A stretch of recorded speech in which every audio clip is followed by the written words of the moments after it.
Here's the question, guys. Are we looking at an $80,000 Bitcoin, or are we looking at that $12,000 that we've been speaking about before? There's just really a massive question that's on everybody's mind. We're going to keep this one extremely quick, but there's a few key things we need to look at from GDP in the US, also as to why we're seeing Bitcoin pump so hard.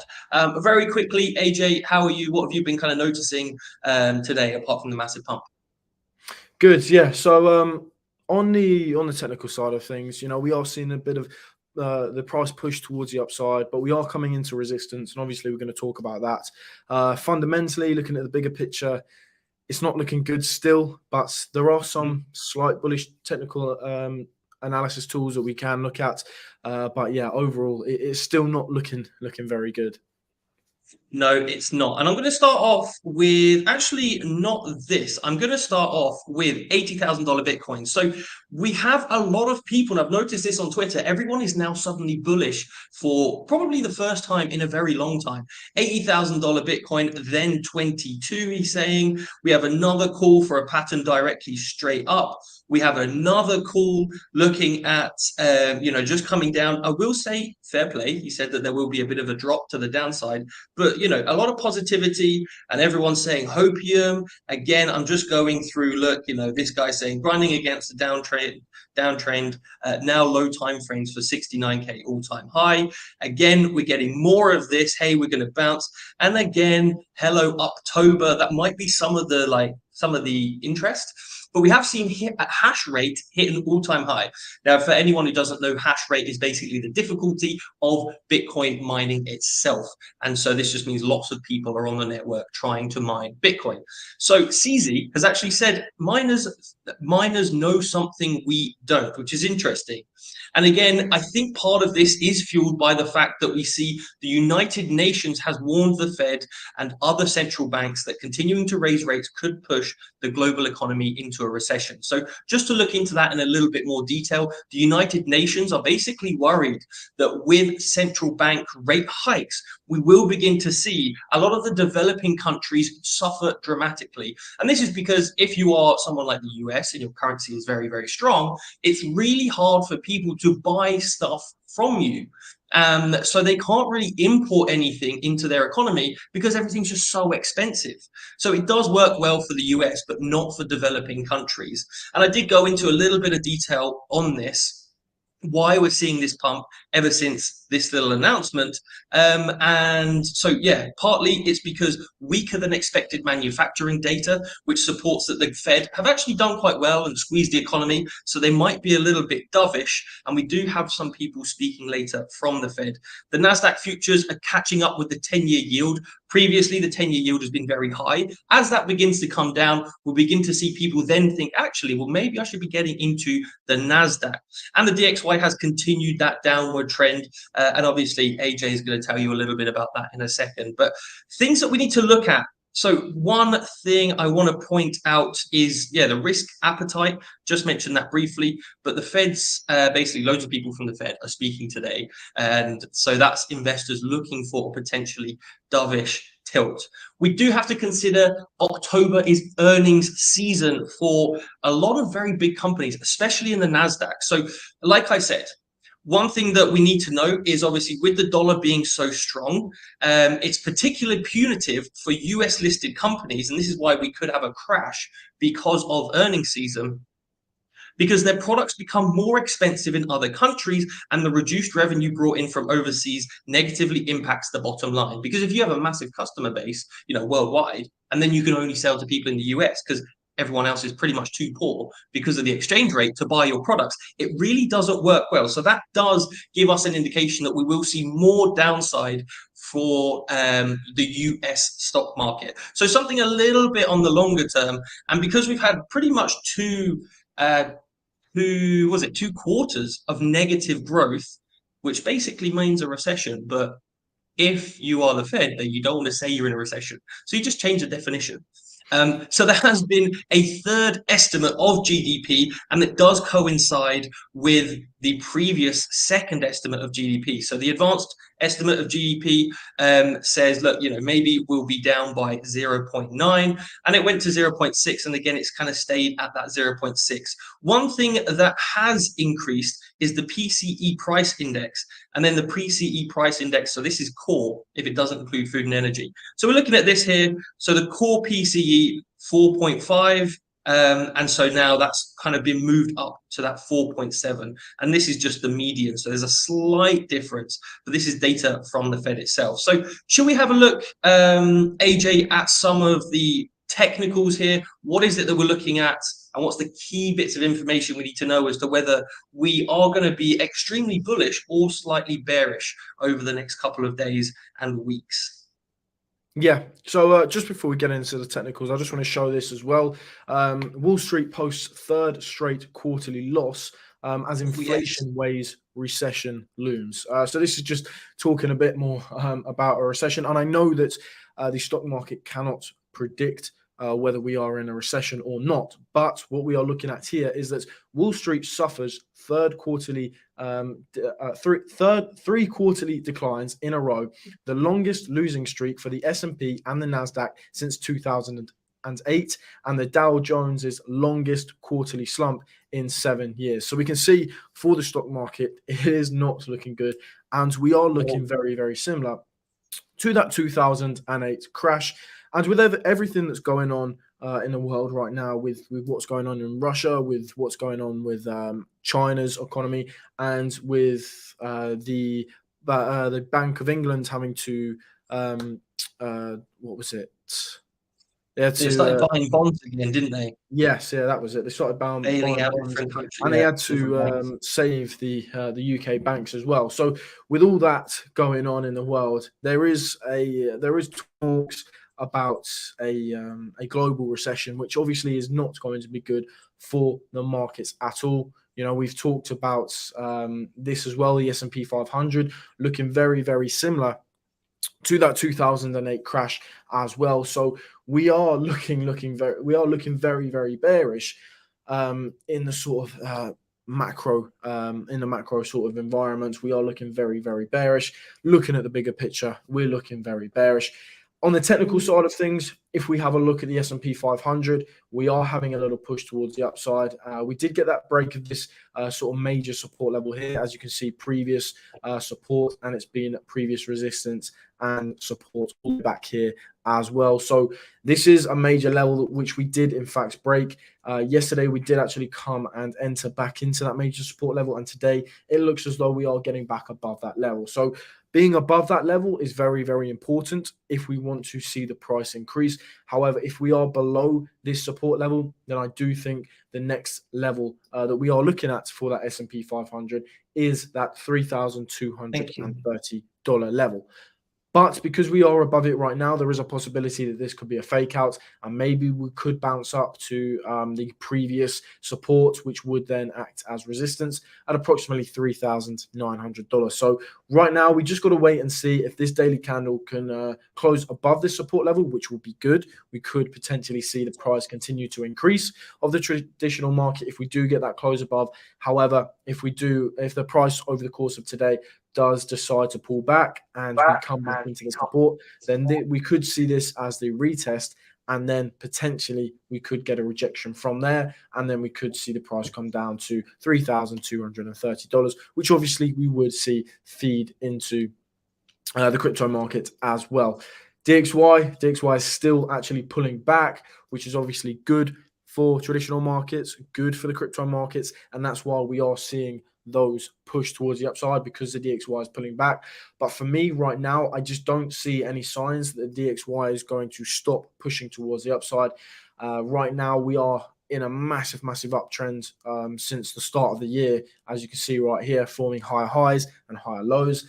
And for me to sort of anticipate that we could see a reversal, we do need to come back down to this previous high low here, which is at approximately 0.7, 0.8, around that vicinity. We would need to come down to that level and break that previous higher low for me to sort of anticipate that we could see a reversal within the DXY. forming some sort of downtrend, which would be obviously very, very bullish for the traditional and the crypto market.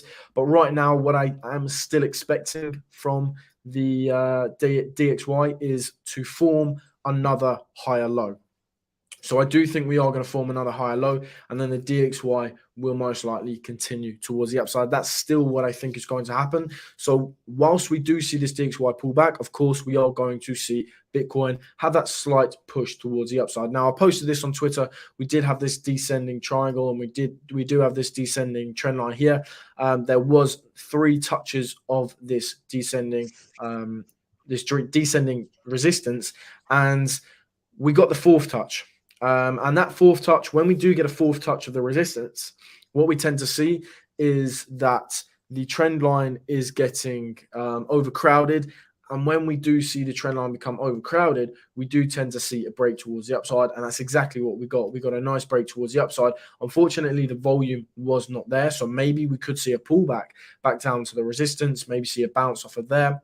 Or we could just break back below that resistance level. But what we are coming into on this 4-hour chart is we are coming into resistance. We are just below that resistance. We didn't quite make it there. We were a few dollars off, but we do have major resistance coming in at between $20,200 and $20,500 approximately, because we have resistance at this white horizontal line here, which, as you can see, has been previous resistance a number of times. And we also have this golden pocket. If we zoom out as well, we have from this low to this high, we do have this golden pocket coming in, which has been resistance previously as well.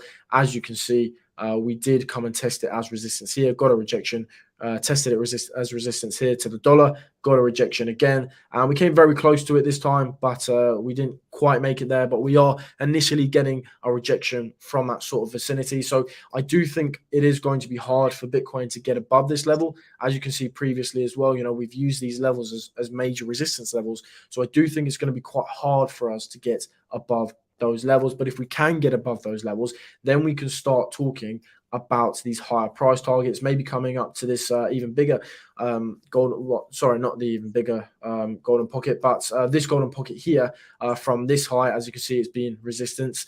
This golden pocket has come from this high to this low down here, this low right here, and this could be the next resistance level that we are going to be looking at. As you can see, it's been previous resistance here as well. And of course, that is the price target for the break towards the upside of this descending triangle. Now, for me, I didn't enter a long position after the break towards the upside because we didn't get a spike in volume. We were getting a slight decrease from the start of this descending triangle. We were seeing sort of minimal amounts of volume. Then we got a big spike in volume here, but we didn't actually see the volume start to decrease actually from here. So from here, we did actually start to see that volume decrease. But when we got the breakout, we didn't see a massive spike in volume. So for me, this wasn't really a solid confirmation, solid confluence for me to enter a long position. So what I'll be waiting is for maybe a retest and then a bounce, or if we can get above this golden pocket and this resistance level here, this white resistance level, and use that as support and then get that bounce, maybe we could see the price continue to push towards the upside. But we are also at a very, very strong resistance level as of right now, which is coming in at the price that we are currently at approximately $19,960. So we're looking at this yellow line here, and what this yellow line is actually resistance that has being established at the very, very top of the bull market. So if we come back here, we can see that we've tested it a number of times here back in March and April, but this resistance started all the way up here back on the 10th of November at the very, very top, or 10th of November 2021, the very, very top of that bull market. So as we can see, if we zoom out a little bit, this is a very, very this is a very strong resistance level. So we've got the first touch, the second touch, and we are coming in for the third touch. Now, normally with a trend line, when we see the third touch, we tend to see a rejection from that level. And we are using it as very, very strong resistance. We are struggling to get above that level. As you can see, we had a little wick above it, but we have spent a lot of time around this level here. And we are finding it very, very hard to get above it. So for me, we are going to find it very tough to get above this level. And for me, I don't really think that we are going to, I don't think it's very likely that we are going to get a break above this resistance level here. Now, obviously we can, but for me, I do think it's very, very, very strong resistance. And I just don't expect to see a break towards the upside. Obviously, we could get that break towards the upside. And if we did, then we could be looking at this potential white resistance level here, which is sort of a shorter term resistance level, which is another descending triangle on this daily chart. You can see this descending trend line here, and we are very close to that as well. So if we do come up and break above this yellow descending trend line, then we could just come up and test this white descending trend line and use that as more of more resistance. So right now we are at a lot of resistance, so I do think it's going to take a lot for the price to continue to push towards the upside, but I do still think that we are going to have another leg down. Looking at everything fundamentally wise, it just doesn't look too good unless something good can happen globally that can sort of save the price of everything. I just don't see that the price is going to come back up to 25,000, 30,000, and then we see the price continue to push. For me, we are still very bearish, but there are some bullish indicators. As Ben said, there's a lot of people putting out there that we have a lot of bullish technical analysis, and yes, we do. If we have a look at if we bring up the RSI, we can actually see a bullish divergence. So if I go here and add on this bullish divergence for the price action chart and zoom in a little bit, we can see that on the price action chart, we formed lower lows, as you can see right here, with our first low, then our second low. But on the RSI, we are getting those higher highs. So there is confluence there as well. We are coming, we are at a major support level. So if we zoom out, we can see we are at this major support level from 2017. So there is confluence there. And that is obviously another reason why we are seeing this push towards the upside. Obviously, the main reason is because we are seeing that DXY push towards the downside. But there is confluence there that we could see a bounce in the shorter term. But on the shorter time frames, we are coming into a lot of resistance. So for me, we need to get above these resistance levels here on the shorter time frames to be able to sort of look at these patterns and potentially think that these patterns are actually going to play out. Maybe we could see a push back up to 25,000 if this pattern does play out, but we do have to get above those resistance levels on the shorter time frames. And for me, right now, I know we are testing this resistance level right here, but for me, I just don't think we can get above it. Obviously, we can get above it, but for me, I just don't think we are going to get above it. I think it's very strong resistance, and we tend to see the third touch of a resistance trend line.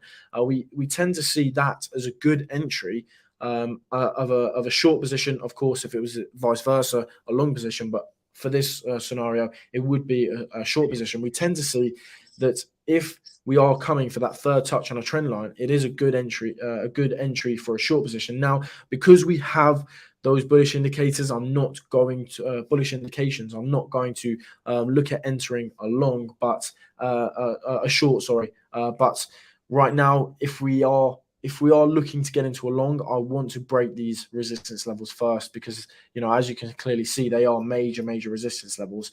This yellow one, coming from all the way at the top of the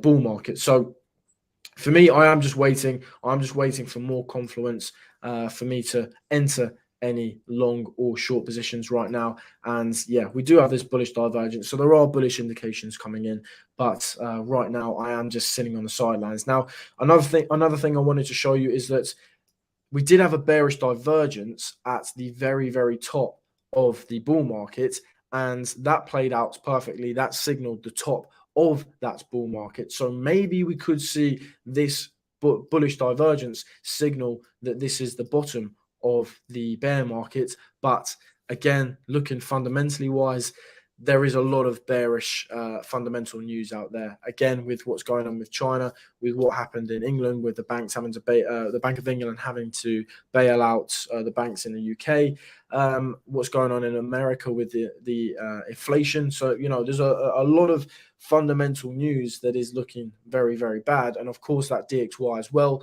continuing to form those higher highs and lower highs. For me, it's still looking more bearish than bullish, but maybe in the shorter term, we could be looking at some shorter term long positions. But bigger time frame, I am still very bearish, and I am going to continue to stay bearish until we can break below this previous higher low at approximately $107 on that DXY chart. Yeah, I just add on to that in because you are absolutely correct there, where it does depend on this like major fundamental moves, if there is one in any direction. Obviously, we're all worried, or I should say, I think part of the reason why the markets are very euphoric is because analysts and also now the United Nations have basically urged the Fed to turn around and stop rate hiking.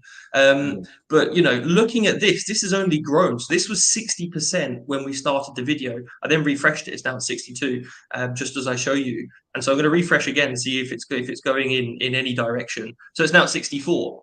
So as you can see, more and more analysts are actually saying, you know what? Yes, we've had a little bit of fun here, and the thought of a Fed rate hike, a Fed rate pause has given the market a bit of euphoria, and that's why we're looking at all these crazy. And if we do have a pause, there will be a U-turn, and I think Bitcoin will begin to gain some ground. But just looking at this, the way it continues to change, and the percentage chance of us having that 75 basis point hike only seems to be getting bigger as we go throughout this day. So I think we might have had our fun already, and if I guess the general market really do believe we're going to have this 75 basis point hike, then obviously this little bit of hopium, it kind of goes to zero. So yeah, in the short term, I absolutely think we probably will respect those local areas of resistance, just as you mentioned there, AJ. But the bigger trend is very much looking like we are still going to have that 75 basis point hikes, which is then not only going to say within the US market, we're going to have more pressure on companies, but also in the global market, we are going to continue to have more of those sell-offs and move towards a dollar, which again means a weaker euro and everything like this. And yeah, also mentioning that everybody is extremely worried about the war in Russia. Are we going to end up having a situation where the US get directly involved, or all of NATO, if Putin uses a low yield nuclear weapon? So there's a lot of this going on, but yeah, I think just like you said there, AJ, we're looking at this on a slightly larger time frame, and that's where we're kind of positioned. So short term, maybe those immediate local resistance levels, but long term, I'm going to say here. Yeah. Yeah, So, definitely, and especially with what's going on with the sort of Lehman moment as well. With I know we Credit mentioned this Suisse. yesterday, Credit Suisse and Deutsche Bank. With that as well happening, we could potentially see a 2008 crash as well if these two banks do go under, because these banks are considered banks that cannot fail, and if they fail, all trust is gone. Yeah, exactly. And I mean, I think one of the worst things. Let me see if I can find it.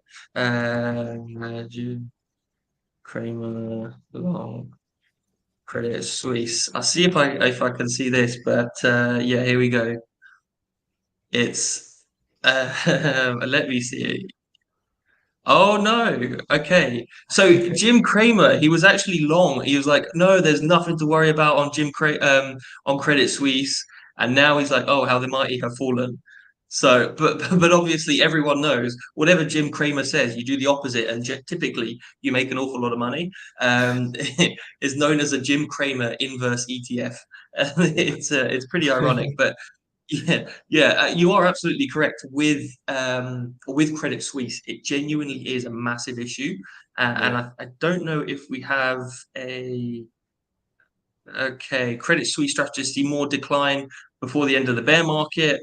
I want to find they had something about the credit default swaps, and the credit default swaps are far beyond, so much higher than the 2008 levels, and that obviously just shows there's so many people betting on Credit Suisse to fail. And if they do, everyone's going to get a big payday. Um, Yeah. but obviously, you don't really want one of the biggest financial institutions in the whole world to go bust, Uh, because, or even there could be a bank run, and that's probably the biggest fear for now, is a bank run on Credit Suisse's reserves, which essentially would lead them to default because everyone wants their money out and then they can't pay any of their obligations. That's probably going to be the catalyst that would then ruin them. And then there also might be a bank run on Deutsche Bank, but Credit Suisse are kind of the one in the crosshairs. So I'd imagine it would be, more Credit Suisse that would have that potential issue. But then, yeah, it's if one of like the biggest banks what in happened Europe with goes, Three Arrows Capital 3AC, and Celsius. That was yeah, just sort of a knock-on effect, and it was like a domino effect. yeah.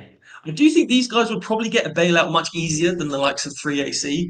But, Yeah. even The question still, is, would the Fed bail them out? That is the question. no. Well, it'd have to be Europe, wouldn't it? And Yeah. Yeah. the euro is down massively. Yeah. And so yeah, I do think it's just going to be one of those catalytic events that probably would pull the market down to new lows. Yeah. So yeah, it's hard to say what exactly is going on right now. I'm tempted to put my money on this being a bit of a fake out, and a Yeah. bit of relief in a bear market. I don't think we've had a change of direction yet, anyway. Even though, like you said, there are some indications that give us, a bit of hope.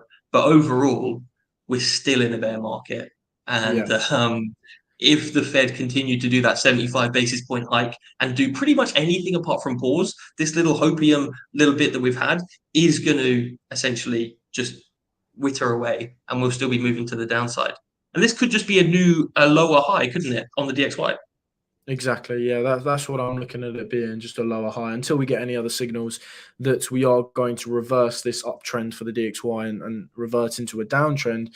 Then I do still think we are still going to make those higher highs and lower highs, and then we're going to see the traditional market and the crypto market continue to push towards the downside. Yeah, absolutely.